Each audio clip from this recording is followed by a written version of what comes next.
Kasunod po kita, Boy Bulag, anong masasabi mo doon sa page na paninira? Wala po katutuhan yun. Maganda naman po lahat ng po nabigyan ng gamot. Sinisira lang po talaga ang page ng ating kapitanan.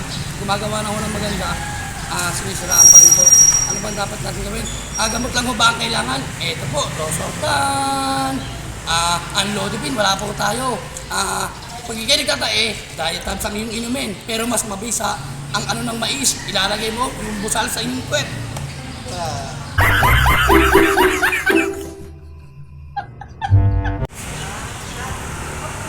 Oh, Boy Pilay! Saan ka ba nang galing?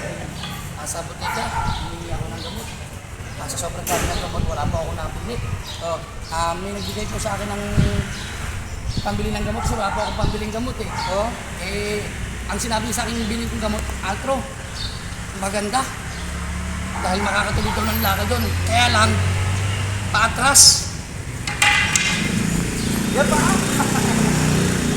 Babalik ako ngayon. Ang masakit mo, may sumigaw sa amin kanina. Yung buto, yung mga buto-buto doon, iuwi ng bahay. Yung pala, tinatangay ng aso. Di wow!